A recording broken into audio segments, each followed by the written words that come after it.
Assalamualaikum Sobat Football United. Semoga sehat-sehat selalu, sehat-sehat sekeluarga, lancar-lancar urusannya. Kali ini membahas preview di hari Sabtu malam waktu Eropa atau hari Ahad dini hari. Liga Inggris bagi Manchester United akan berputar kembali. Nah, Manchester United akan tandang. Di beberapa video sebelumnya yang gue bikin salah ya, gue bilang bermain kandang, enggak, tapi Manchester United akan bermain kandang menghadapi Sheffield United. Jadi Manchester United ini akan ke Bramall Lane Stadium di kota Sheffield untuk menantang tuan rumah Sheffield United. Dan kalau gue melihat di 5 pertandingan terakhir dari Sheffield United, luar biasa, di 4 pertandingan terakhir mereka mengalami kekalahan ya, di tandang maupun kandang. Bahkan angka kebobolannya luar biasa, mereka sempat kebobolan 8 kali ketika menghadapi Newcastle. Dan setelahnya mereka kebobolan 2 kali menghadapi West Ham, kebobolan 3 menghadapi Fulham. Dari situ gue melihat, dan bahkan di 5 pertandingan terakhir ini paling sedikit mereka kebobolan 2 gol. Artinya apa? Memang tim ini sedang tidak bagus. Lini belakangnya sangat rapuh. Ketika menghadapi Fulham di pertandingan terakhir, Sheffield United bermain dengan 3-5-2 sebagai pakem awal. Dan kalau gue melihat di posisi rata-rata ketika menghadapi Fulham, mereka menumpuk banyak pemain di lini tengah kurang lebih.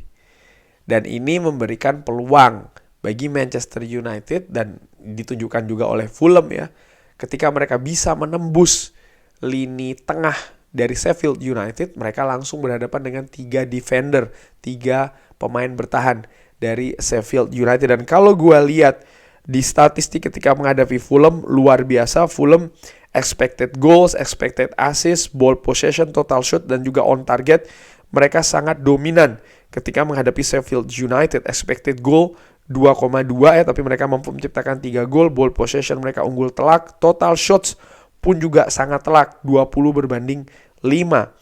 Di sisi lain gue melihat bagaimana passing akurasi dari Sheffield United buruk ketika menghadapi Fulham, hanya di angka 69%.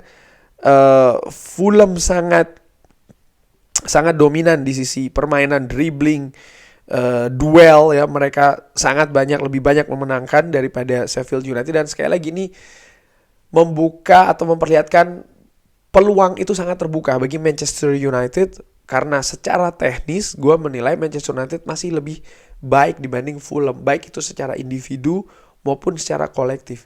Tinggal bagaimana para pemain Manchester United ini bisa tampil fokus, bisa tampil konsisten ya, untuk bermain agresif dan juga menyerang. Dan jangan lupa mereka juga harus mencetak gol. Ketika menghadapi Brentford, gue melihat permainan Manchester United sebenarnya mereka tampil mendominasi, mereka tampil menguasai, mereka bahkan mampu mencari solusi.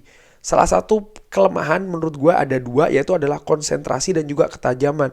Konsentrasi, yes, karena Brentford bisa mencetak gol karena kesalahan dari individu maupun juga koordinasi dari lini tengah dan juga lini pertahanan Manchester United. Casemiro salah di sana, dan juga kuartet pertahanan salah koordinasi menurut gue di samping. Ya, ada faktor juga dari Andre Onana.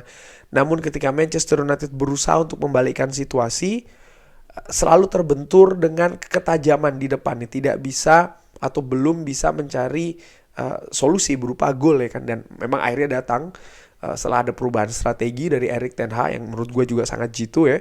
Di menit-menit akhir ada 2 gol yang berhasil disarankan oleh Scott McTominay. Dan gue harapkan situasi seperti ini jangan terjadi ketika menghadapi Sheffield United, karena mereka akan bermain tandang nih by the way Manchester United. Dan ya, mereka harus bisa lebih tajam, mereka harus bisa lebih fokus dan juga konsentrasi lebih baik lagi.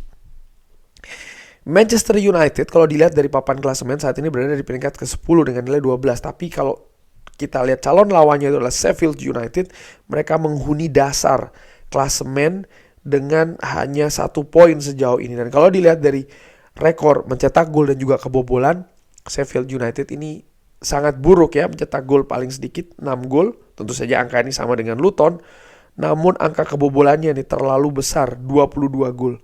Ya 22 gol itu 8 gol disumbangkan oleh Newcastle. Tapi secara keseluruhan, secara rata-rata gue menilai sih memang Sheffield United ini ya mungkin sejauh ini menjadi tim yang terburuk di Premier League. Dan ini membuat peluang Manchester United di atas kertas harusnya besar ya untuk bisa tampil maksimal di sana.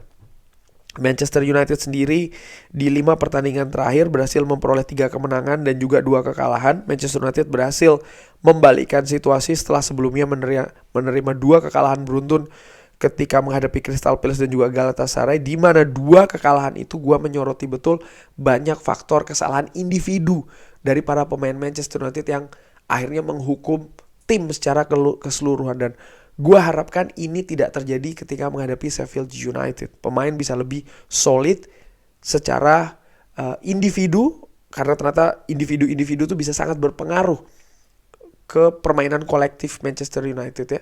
Jadi sangat penting di sana. Langsung aja perkiraan. Kalau Manchester United tampil fokus, tampil menyerang, tampil agresif, tampil solid, memenangkan duel-duel, dan tampil tajam, mudah-mudahan bisa menang dengan skor 0-3 sih, gue harapkan demikian.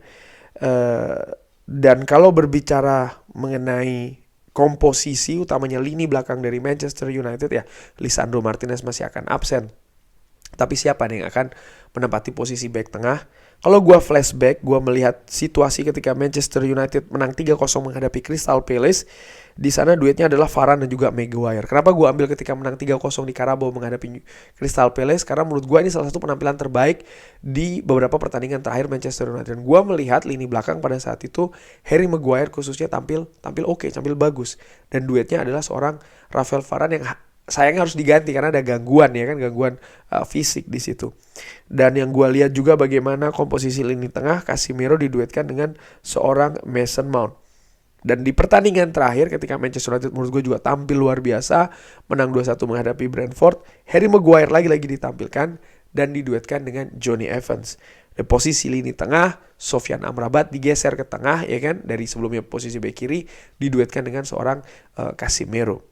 Sekarang perkiraan gue nih ya, ketika menghadapi atau pengharapan bahkan menghadapi Sheffield United, ini dia Andre Onana di penjaga gawang, di kanan Diogo Dalot, di kiri gue harapkan Sergio Reguilon sudah bisa kembali lagi, dan back tengah gue lebih memilih Johnny Evans diduetkan dengan Harry Maguire. Alasannya simpel, gue melihat permainan dari Victor Lindelof tidak maksimal di beberapa pertandingan terakhir ya, tidak solid, dan ini juga termasuk ketika menghadapi Brentford di mana gol yang diderita oleh Manchester United juga ada sedikit faktor dari Lindelof menurut gue secara ringan amatiran, walaupun dia tidak menempati posisi terkuatnya, dia menempati di posisi bek kiri kan. Di sisi lain gue juga masih belum teryakinkan betul dengan seorang Rafael Varane sih, dimana ketika menghadapi Crystal Palace Manchester United kalah 0-1, ketika itu gue melihat penampilan dari Rafael Varane juga tidak maksimal ketika itu, sehingga ya kalau menurut gue sih ya, gue lebih memilih Johnny Evans untuk bermain di lini tengah berduet dengan Harry Maguire. Yang by the way, Harry Maguire di beberapa pertandingan terakhir menurut gue sih tampil semakin lama semakin bagus ya, semakin solid baik itu secara bertahan maupun juga secara build up. Memang betul belum sempurna, tapi ada perbaikan menurut gue, dan itu yang lebih gue tekankan. Di pos pivot Casemiro dan juga Sofyan Amrabat. Casemiro tampil tidak maksimal ketika menghadapi Brentford, tapi namanya pemain sepak bola ada ups and down-nya. Dia pemain senior, dia pemain yang punya banyak pengalaman, kemampuan tenisnya juga luar biasa, kapten dari tim nasional Brazil by the way. Dan gue berharap dia bisa memperbaiki penampilannya. Karena ya ketika pemain tampil jelek bukan berarti dia akan terus tampil jelek kan. Dan gue harapkan dia bisa membaik nih penampilannya, berduet dengan Amrabat yang luar biasa penampilannya di lini tengah ketika menghadapi Brentford. Dan di depan gue memilih untuk lebih mengistirahatkan Mason Mount mungkin sebagai super sub ya, dan di kanan menurut gue bisa menampilkan Anthony. Semoga kepercayaan diri dari Anthony ini semakin tinggi ya. Manchester United butuh tusukannya, butuh keberaniannya, butuh rasa percaya dirinya di pos kanan dari Manchester United. Dan gue melihat memang lining up atau kerjasama antara Anthony dan Diogo Dalot ini cenderung terbangun bagus jika dibandingkan dengan pemain lain sih, Facundo Pellistri misalnya. Sehingga gue menilai, oke, kenapa tidak Anthony diberi kesempatan di sana. Dan di kiri ada Marcus Rashford seperti biasa. Bruno Fernandes menempati posisi terkuat di posisi nomor 10. Dan di depan ada Rasmus Højlund. Dan dengan komposisi ini, gue juga menilai ada 2 pemain yang bisa memberikan impact nantinya dari bangku cadangan, yaitu adalah Mason Mount dan Christian Eriksen. Di samping itu tentu saja ada opsi lain ya, terutama di sektor gelandang serang di mana Bruno Fernandes bisa jadi ini, walaupun gue harapkan tidak ya, digeser ke kanan oleh Erik ten Hag dan memberi kesempatan Mason Mount di posisi nomor 10 dan di kiri Rashford seperti biasa, dan posisi lainnya ini tetap sama dengan yang gue inginkan. Jadi kuncinya Manchester United harus tampil solid, konsentrasi dan tajam. Itu penting, dan peluang besar mengambil 3 poin ini sangat terbuka lebar menurut gue. Sekarang gue ingin tanya Sobat Football United, formasi apa nih yang dipilih ya? Siapa yang akan menempati back tengah dan juga gelandang menyerang? Lalu bagaimana juga dengan skor? Prediksinya bisa drop di kolom komen. Terima kasih sudah menyaksikan. Jangan lupa like, subscribe. Wassalamualaikum warahmatullahi wabarakatuh. Thank you.